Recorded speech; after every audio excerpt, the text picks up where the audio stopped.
மார்க்சிய கம்யூனிஸ்ட் கட்சியினுடைய பொதுச் செயலாளர் சீதாராம் யெச்சூரி அவர்களுக்கு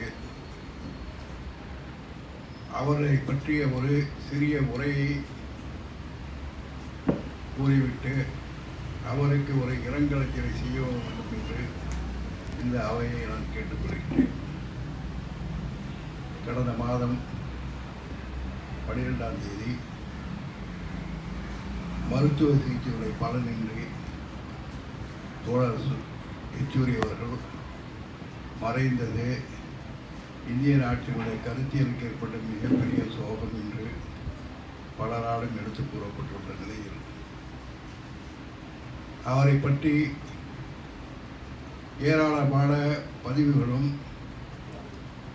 கருத்துரைகளும் கட்டுரைகளும் வந்திருக்கும் பின்னணியில் 1-2 விஷயங்களை மட்டும் சொல்லி இந்த இரங்கல் உரையை நான் முடித்துக் கொள்ள விரும்புகிறேன்.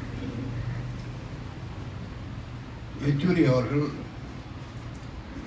மார்க்சியத்தினுடைய அறிஞராக மட்டும் இல்லாமல் கம்யூனிச போராளியாக இருந்திருக்கின்றார்.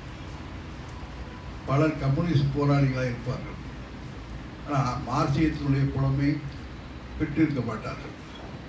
பலர் மார்க்சியத்தினுடைய புலமை பெற்றிருப்பார்கள், ஒரு போராட்ட உணர்வுக்கு கம்யூனிஸ்டாக இருக்க மாட்டார். இரண்டையும் இணைந்த ஒரே கலவையாக யெச்சூரி அவர்கள் திகழ்ந்தார்கள்.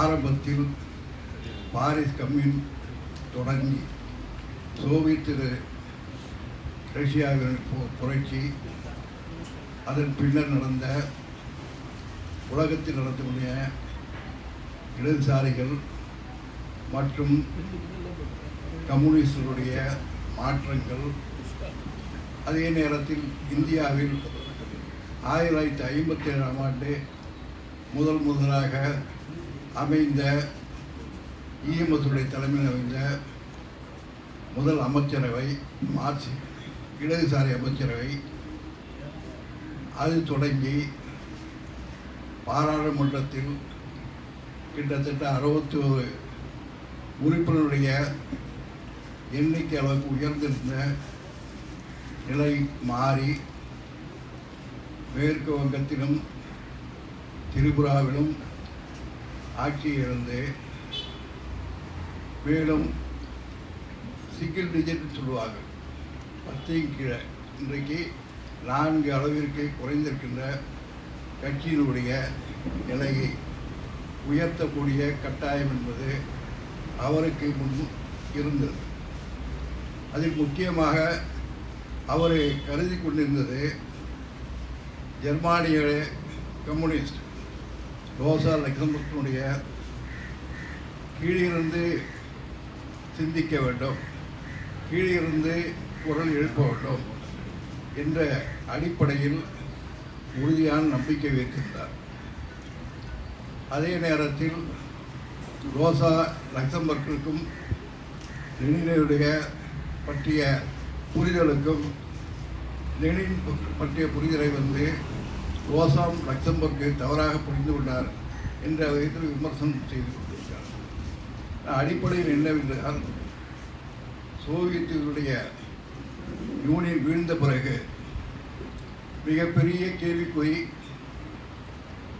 மத்தியத்துவ ஜனநாயகம் பற்றியதுதான். அவர் விசாகப்பட்ட மாநாட்டிலே தேர்ந்தெடுக்கப்படும் பொழுது அது ஒரு போராட்டத்தின் அடிப்படையில் தேர்ந்தெடுக்கப்பட்டார். வழக்கமாக நாம் ஏதாவது பொலிட்புரோ தீர்மானிக்கிற நபரை இல்லாமல் அவர் போட்டியிடுகிற என்று பிடிவாதம் முடித்து உட்கட்சியுடைய ஜனநாயகத்திற்காக போராடி வெற்றி பெற்றார். பின்னர் அந்த காலத்தில் பல விஷயங்களை அவர் செய்து கொண்டிருந்தார். அவருக்கு மாறுபட்ட அபிப்பிராயங்களும் இருந்தது என்று தகவல் அறிந்த வட்டாரங்கள் சொல்கின்றது. அதிகாரப்பூர்வமான வட்டாரங்கள் என்னால் சொல்ல முடியாது, தகவல் அறிந்த வட்டாரங்கள் இருந்தது. 2 விஷயங்களில் அவர் மாறுபட்டு இருந்தார் என்று சொல்லப்படுகிறது. ஒன்று, 1996ஆம் ஆண்டு ஜோதிபாஸ் அவர்கள் நாட்டினுடைய பிரதமராக பதவியேற்க வேண்டும் என்று அனைத்து கட்சியினுடைய குரலாக, பொதுவான பொதுமக்களுடைய குரலாக எழுந்த பொழுது அதனை ஏற்றுக்கொள்ள வேண்டும் என்ற நிலையை அவர் கொண்டிருந்ததாக சொல்கிறார்கள். இரண்டாவது விஷயம், ஐக்கிய முற்போக்கு கூட்டணியுடைய அரசாங்கத்திற்கு ஆதரவை வாபஸ் பெறக்கூடிய சூழலில் அதற்கு மாறாக அவருடைய கருத்து இருப்பதாகவும் சொல்கிறார்கள். இது ரெண்டும் அவருடைய வாழ்நாளில் முக்கியமான இடதுசாரி வரலாற்றில் முக்கியமான கட்டம், அவருடைய கருத்துரையிலும் முக்கியமான கட்டங்கள். அடுத்தது பார்த்தீங்கன்னு சொன்னால், இந்த இந்தியா கூட்டணி என்று அமைப்பதில் அவர் பதவிக்கு வரும்பொழுது வலதுசாரி ஆட்சி அதிகாரத்தில் இருக்காங்க, வீழ்த்த முடியாத சக்தியாக அவங்க உட்கார்ந்துருக்காங்க. அவரை முறியடிப்பதற்கு கட்சியினுடைய மற்ற கட்சிகளை ஒருங்கிணைப்பதில் ஒன்றுபடுத்துவதில் அவருடைய பங்கு மகத்தானதாக இருந்திருக்கின்றது. அது யாருக்கு வெளியே சொல்லப்படலை. ஆனால் அந்த கட்சிகளை ஒருங்கிணைத்தது இன்றைக்கு வகுப்பாத சக்திகளுடைய பாராளுமன்ற எண்ணிக்கையை குறைத்திருக்கின்றார்கள் சொன்னால் அதற்கான டாக்டிஸை வகுத்ததில் எச்சிரியர்களுடைய பங்கு மகத்தானது. இந்த இந்திய நாட்டினுடைய வகுப்பாத சக்திகளுக்கு எதிரான மாபெரும் போராட்டத்தை அவர் நடத்தி கொண்டிருந்தார். அவர் மோடி அரசாங்கம் பற்றி மிகப்பெரிய ஒரு புத்தகத்தையும் வெளியிட்டிருக்கின்றார். பலவிதமான எழுத்துக்களை எழுதியிருக்கின்றார். அவைகளெல்லாம் நீங்கள் வாய்ப்பு இருக்கும்போது படிக்க வேண்டும். ஏன்னா வரக்கூடிய காலங்கள் வகுப்புவாதிகளை எதிர்த்து போராட வேண்டியது நிலைமை என்பது ஏற்பட்டிருக்கிறது. முக்கியம் பார்த்திங்கன்னா கடந்த காலத்தில் இல்லாததான் இப்போ எழுப்பப்படுகின்றது. கடந்த காலத்தில் பேசப்படாதான் இதை பேசப்படுற மாதிரி கொண்டிருக்கிறது. அடிப்படை பிரச்சனை மாறி சித்தாந்த பிரச்சனைகள் தலை தூக்கியிருக்கிறது.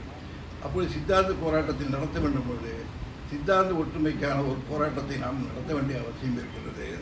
அந்த அடிப்படையில் எச்சரி விட்டு சென்ற பணியை நாம் தொடரோம் என்று சொல்லி அவருக்கு அஞ்சலி செலுத்துவதற்கு 2 நிமிடம் மௌனாஞ்சலி ஆகியிருக்கும்.